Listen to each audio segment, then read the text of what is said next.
Welcome to the Grow Your Independent Consulting Business podcast. I'm Melissa Lieberman, a fellow IC and business coach.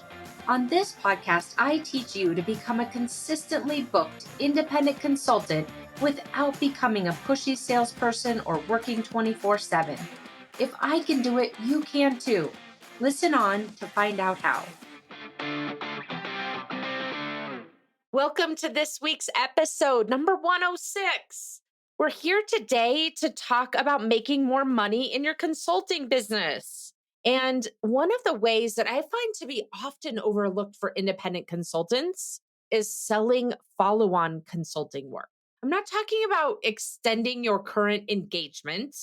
I'm talking about selling follow-on work to your existing clients. This is an area of opportunity for most independent consultants to have to create an intentional follow-on process to sell work to your existing clients. It's kind of like low-hanging fruit. It is low-hanging fruit, not kind of like. And so many times I find independent consultants overlooking it, ignoring it, maybe even avoiding it. And I want to help you to not fall into that same pattern.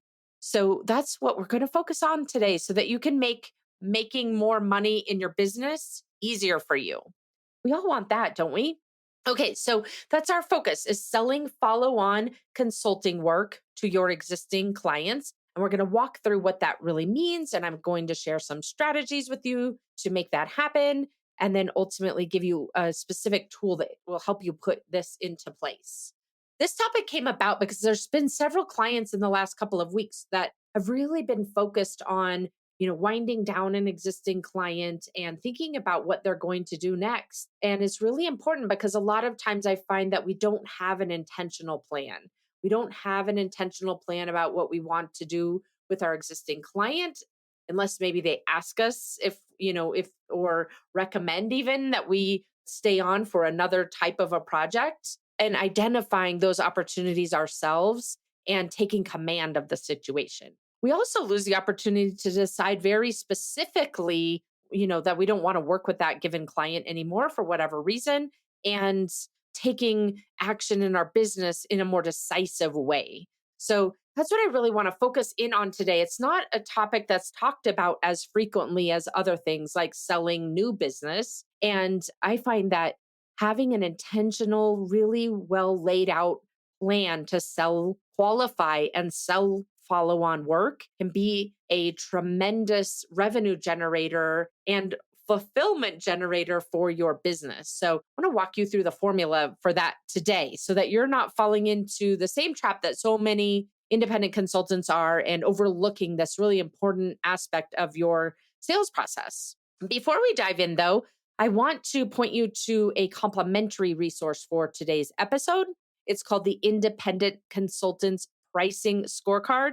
So you can find that at the website, its own special website, icpricing.com. So that's the two letters IC for independent consultants, pricing.com. And when you go to that page, it will ask you 12 or so questions about your current pricing strategy and give you some very specific recommendations about where areas of opportunity for your pricing. And one of those areas to increase their pricing. So you make more money doing what you're doing, or so that you adjust what you're doing to make more money and have it be more profitable. And one of those areas of opportunity is selling follow-on work, potentially pricing it higher, pricing it differently, and taking advantage of the relationship and the results and the reputation that you've already created at your existing clients and even your past clients. So that's what we're talking about today. The agenda specifically, first we're going to talk about starting off with fine-tuning your mindset to set yourself up for success. Most of the time, our mindset is what sends us in the completely wrong direction as it relates to selling follow-on work. So I want to start there and point out to you where you may be having the same thought patterns that are putting this revenue stream either at risk for you or non-existent for you. So we're going to start off talking about the fine-tuning your mindset to set yourself up for success with follow on work. Then we're going to talk about very specific strategies for selling the follow on work to your existing or former clients. And then at the end, I will share one tool, really important tool that you can use to put this into action. It's actually a really important tool that you can use for any type of sales process, whether it's a new client or an existing follow on type client. So definitely stay tuned to the end so that you can hear what that tool is. Because I think you're going to think it's really incredibly obvious, but I'm guessing you're going to also not be using it in your sales process. So I don't want you to miss it. Okay, so with that, let's dive into the mindset side of selling follow on work to your existing clients. Well, actually, before I move into the mindset work, let me just really briefly define what we're talking about. When I say selling follow on work, what I mean by that is you're in an existing engagement for a client, or you've done a past engagement for a client, and you're at the place where that is wrapping up, and you have the opportunity to either introduce or propose follow on work. So, subsequent projects, whether they're related to the current or past work you've done for that client, they might very well be related, complementary, or sequentially related. They may be you recommending to the client a retainer to move into now that you've finished the bulk of the initial work. It might look like follow on work might look like providing different types of services to an existing business unit within that client. It might also look like working with other business units within that existing client, doing similar work that you've been doing already. So, those are the types of work that I'm describing here today on this episode. It's really the concept of farming, if you've heard that concept before from a sales perspective, farming an existing client where you've got really good relationships with that client. You've invested a lot in terms of those relationships and the work you've delivered for that client. And you're just constantly cultivating whatever you've planted there. And at times you're ready to harvest the crop. I think I've told you on this podcast, I grew up on a cattle ranch. We didn't really farm in this way, but I know what I'm talking about. So, anyway, the point being that you've really invested so much of your time and energy and the value in this existing relationship with a client. And there's so much opportunity for follow on type work, whether that be sequential projects within your current stakeholder set, or looking at other organization, other departments, other business units, other lines of business within the same company, and figuring out how you can provide similar value to what you've been providing, to your current stakeholder. So that's what I mean by follow-on work. So with that definition in mind, let's first start off with the sales mindset. The sales mindset that will fuel this follow-on selling. Most consultants, as I mentioned before, are ignoring this. It's so often that I work with clients and ask them as their projects are wrapping up with, given clients, we start talking about what's next. Or maybe they just rolled off a project when we start working together. And I ask them what's next with that existing client. I haven't heard of anything they need. I'll just, basically wait. I'm waiting to hear what might be next, what they might need from me. That's such a common way to describe it. This is leaving opportunity and money on the table. You're overlooking, if this is the case for you, where you're kind of waiting for the client to ask you to do the next thing, you're overlooking the value of having a foot in the door, leaving that opportunity and money on the table, and really waiting until it's so late. Once you're at the tail end of a project or at the end of a project, you've lost a lot of opportunity and momentum of what, kind of being top of mind with that client, if you will. So today I want to talk with you about shifting the mindset, which is largely avoidance, or not even active avoidance. It might be just ignoring it, not thinking about it, deferring it, putting it off, whatever it is for you. Let's first just ask yourself, what is my thought process about follow-on work? Ask yourself, what is my thought process about selling follow on work? If you're like most consultants, like I just described, it's likely that it's more reactive. Your mindset has some flavor to it of being very reactive. versus proactive, putting the ball in that client's court to basically invite you on another date.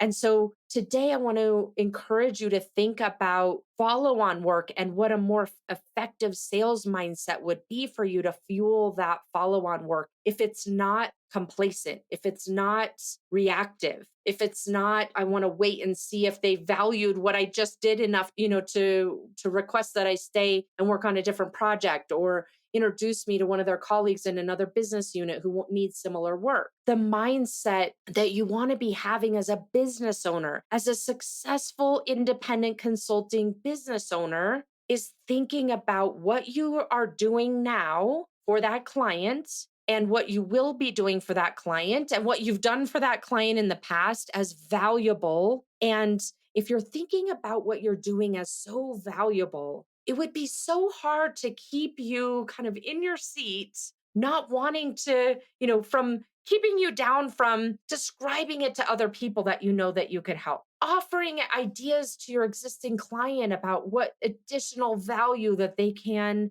receive and enjoy out of the work that you're doing. If you truly believed from a mindset perspective that the work you're doing is invaluable to them and that they could benefit from your subsequent expertise in another related area or in in any type of follow-on project. It's very different coming from that mindset, which is they need what I have, they want what I have, versus I hope they want what I have. I'll wait for them to ask. What you're doing, what you want to be setting yourself up for is thinking about very intentionally how you're going to propose and strategize and work together, co-develop with your existing client what those next projects might look like. Really from an assumptive place rather than waiting for them to invite you in. Assumptive that they want to continue working with you, that they will find a way to continue working with you, and that you have value to add to them. You have value to provide in the projects that you deliver. You have value in a retainer type relationship if they don't want to continue, if you're not wanting to continue on an execution front, for example, and thinking about how do I marry up the value I know I can provide to them with what their business goals are and what their challenges are. Do you see the difference there as you think about the mindset? If you're just going off of your default mindset without examining this at all, it's very likely that you're ignoring this or procrastinating thinking about it, the follow on type of work that you could do for a given client, or being very passive about it, thinking that the client will invite you to continue working with them if you've proven yourself. That's very similar to just trying to work as hard as you can in a full time job and hope that you get recognized.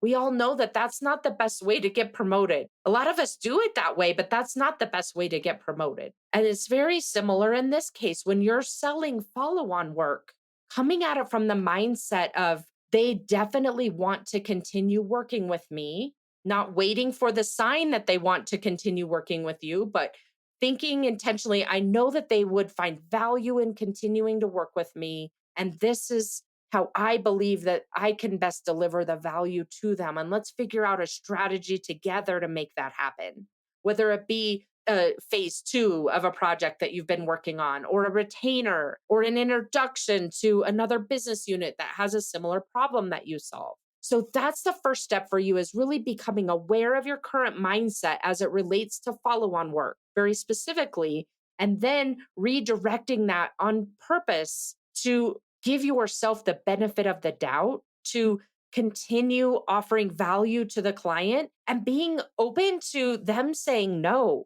to them saying, you know what, that's not going to work right now, and helping them figure out why that is, versus not offering the follow on work at all because you're afraid of being rejected. I mean, that's really what this comes down to, right? A lot of times we'll go out there and we'll start working with a new client and deliver against the project that we've agreed to.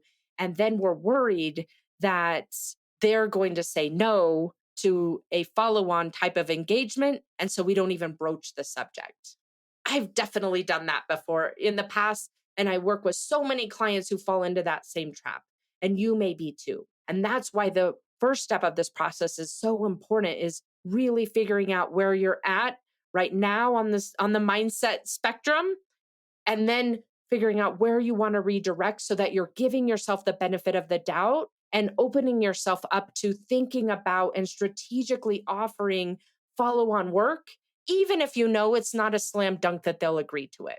So that's the first step of this follow on process for selling follow on consulting work, is to get your headspace in the most productive place it can be for you to then start thinking about really interesting and unique strategies and offers that you can be giving to your clients that they may not have ever considered themselves, where you're able to help them. You know their goals inside and out now because you've been working with those clients. You understand their internal dynamics so much better than you did in the beginning if they were a brand new client. And now you can add so much more value in the recommendations that you're making to them for follow on work. Even if they choose not to leverage you for the follow on work, it's that value you're providing as part of it. And they're not going to forget that. They may come back several years from now and want to work with you because of the way that you've handled this process of helping them look at the bigger picture. So, now let's talk about strategies for selling follow on work. Let me just say the strategies are not these things. Let's start off with what they are not first, and then I'll give you the 5 strategies that you can leverage. The strategies for selling follow on work are not wait and see. They're not prove yourself first and get through X, Y, or Z milestone. And then you decide if you're going to give yourself permission to start thinking about selling follow on work. That line will just keep moving forward. You'll never say to yourself, or it would be rare for you to say to yourself, okay, now I've proven myself, I can go sell follow on work. We just keep moving the bar forward. So that's what the strategies are not. They're not wait and see. They're not wait until I've proven myself, because again, that's a moving target. Now, look, I'm not saying you should start selling follow on work, the first day that you're there. There's some very subtle ways to sell follow on work that I'll share with you here in a moment. But at the same time, most of us push it out so far that then we end up losing the opportunity and it never happens. And that's what I'm saying. These are not the strategies to take forward. Here are the strategies you want to be leveraging. And there are more, but the 5 top strategies that you want to be using for selling follow on work. And all of these are basically systems. They're systems that you put in place in your business because this is a specific way to generate revenue. And so you have a system, you systematize this so you don't have to think about it. You systematize this so that you don't let yourself talk yourself out of it. You systematize it so that you can leverage that higher value mindset that we were talking about a minute ago versus letting your default mindset take over, which is just waiting for them to ask you, to stay on or to take on another engagement. So the 5 strategies that you can leverage to sell follow on work. Number 1, purposefully decide if you want to continue working with this client. Put a checkpoint in your process that says at X point in time, based on X, Y, and Z criteria, I'm going to decide if I want to start proposing follow on work with this client. A lot of times, again, we just take this process very passively. And if the client offers additional work to us, whether it's an extension of our existing contract or another phase or another type of project, we might be very tempted to say yes, even though this has not been a profitable client or a fulfilling client or a high revenue generating client. We might be tempted to say yes because we are worried about our pipeline. And so it's just the easiest thing to do. So that's why I bring this up first. You want to bake into your process very specific checkpoints and criteria for you to decide, is this the type of client that I want to engage with in a longer term relationship where I'm proposing follow on work? Another touch point that you want to bake into your delivery process, you're really throughout all of your processes, both business development and ultimately client delivery processes. You want to bake in recurring touch points so that there are reasons why you would be having bigger picture conversations with the client. there are reasons why you're talking about their overall strategy and how the work you're doing is helping to advance that, and the risk points that you see or the other blind spots that they might not have noticed. This type of touch point that you want to bake into your process is something like a quarterly business review or a specific, milestone based review. Maybe it's every quarter, like a QBR, or maybe it's, halfway through your project, you just automatically do this. And you explain to the client, part of my process to make sure that we're successful is we have an executive steering committee meeting, and this is what the agenda looks like. Or we have a stakeholder meeting, and this is what the agenda looks like.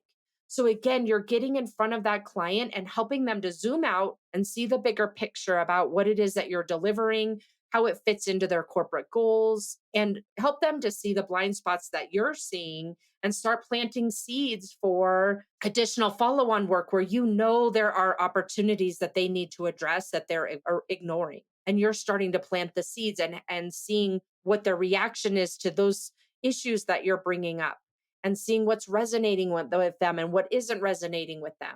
Having those recurring touch points baked into your delivery process is incredibly important, because otherwise it's so common for you to get down in the day to day, get down in the weeds, start delivering, and then knowing that you need to have this type of a session, but thinking things like, well, it's not going that well this week. I think we'll do it next week. And then it just keeps kicking the can down the road. So creating these touch points for yourself in the way that you deliver is incredibly valuable to, again, continue elevating that conversation, continue advancing the relationship with the stakeholders who care about the end results of the projects that you're working on. Another strategy that's really valuable to employ is ask very intentionally, once you understand the landscape and who the people are within an organization, the strategy is asking for introductions to other parts of the business. It might be asking for introductions to other business units that are, siblings, if you will, to the business unit that you're currently working with. When you know that your stakeholder, your project sponsor has a great relationship with his or her peer over in another organization within that company, that's a great place to start to ask for an introduction. Then that creates trust that's built in. So you want to be thinking about what those relationships look like and where those introductions may occur when you've got the skill set and the expertise to be able to help other parts of the business. Similarly, you may be looking at, how do I get introduced to subsidiaries or even vendors or the private equity firm that owns the company? Think about it not just within the other parts of the business, but within that business's ecosystem. What kind of follow on work is available to you and would be valuable to those other organizations? And then get involved with strategy and budget setting type work. That's the fourth strategy. Get involved with setting strategy. Get involved with meetings that are related to budget decisions as much as you can. It might look like you advising the CFO or the COO or someone in operations who's trying to build out a plan for the second half of the year or for next year. You raising your hand and saying, have had a few observations about this. I would love to just talk with you about the strategy that you're developing and give you some insights. Whether you take it or not, just give you some insight into what I'm seeing and help to be their strategic advisor and set yourself up for someone who not only is that strategic advisor, who they may want to keep on retainer in the longer term, but also the main purpose of this strategy in the short term is for you to get line of sight into where their priorities are as an organization strategically, what the budget looks like, and the decisions and trade-offs that they're making. So the more you can insert yourself into those scenarios by offering value, the more information and data points you'll have to inform your follow on selling strategy. And then the fifth strategy for you to sell follow on work to those existing or former clients is by very specifically and continuously finding ways to sell your value before your engagement, during your engagement, after your engagement. A lot of times we think my work speaks for itself, the results speak for themselves. That's not always the case. A lot of times it's rarely the case. The internal stakeholders like to take credit for the work that we do because we're leaving and they want to get promoted. So think about as you're designing your process, your delivery process, what are the ways that I can continuously demonstrate the value of the work that I'm doing? In subtle ways, sometimes very direct ways, sometimes subtle, but constantly really thinking about what is the value of this? Why are they doing this? Why are they paying me to do this? Why are they doing this instead of something else? What does it mean to them, both professionally and organizationally? And baking that into your process so that you're not just kind of heads down executing and you come up for air toward the end of the project and no one's really seeing what it is that you're contributing to that organization and to the engagement. So, those are five examples of ways that you can start baking in strategies to your business development processes and to your client delivery processes so that you've got very specific touch points and types of activities that you want to recommend to your client, that you want to get involved in with your client, so that you have that opportunity to identify opportunities for upselling and for selling follow on work. And then also for creating the case study and the value proposition around why it makes sense to engage in whatever follow on work that you're recommending. So, again, it's kind of having that insider knowledge. You've got your foot in the door. You understand the people so much better. You understand the way the company prioritizes and what their objectives are. You have all of that insider knowledge. And so you want to be purposefully cultivating both that knowledge, the relationships, and the process steps in order to make sure that you're able to leverage it and create opportunity for you to propose follow-on work with either your existing stakeholders and or other stakeholders that in the organization. Okay, so hopefully those strategies land with you. Go put in at least two or three of them into your existing business development and client delivery processes to make this more intentional. And as we wrap up, what I will share with you now is the tool to help you put this into action. And that tool is a tool that is something that will make it very intentional for you. You're strategizing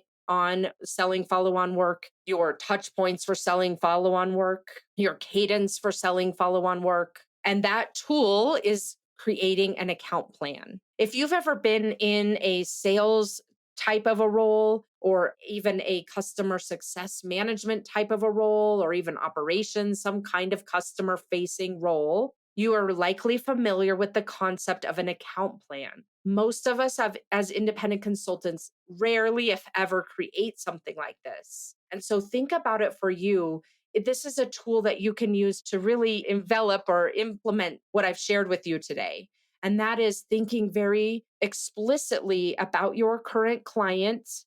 You can do this for past clients too. And thinking about who are the stakeholders, really making yourself a stakeholder map as part of your account plan. Thinking about what could you sell very purposefully as part of your account plan. Thinking about the timing and what that might look like as part of your account plan. And thinking about the proactive touch points you want to put in place in order to keep your value at top of mind, in order to make really powerful recommendations and show them insights and blind spots that you're recognizing that they may not have time to be thinking about. So that tool to put this upselling follow-on work process in place is the account plan. Making yourself an account plan so that you're thinking about this client and the opportunity within this client so much more proactively, intentionally, and ahead of time, so you don't get yourself into that spot where all of a sudden you look up,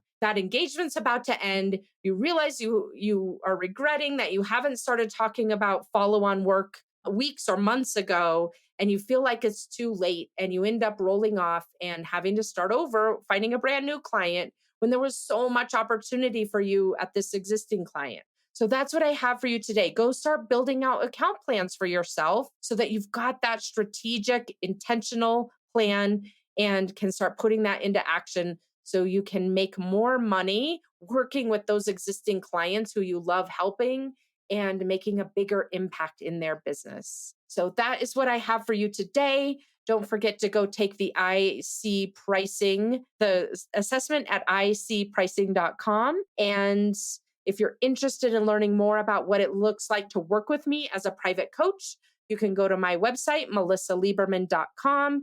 And there is a whole work with me section with details about my private coaching program and testimonials. So I invite you to go check that out as well.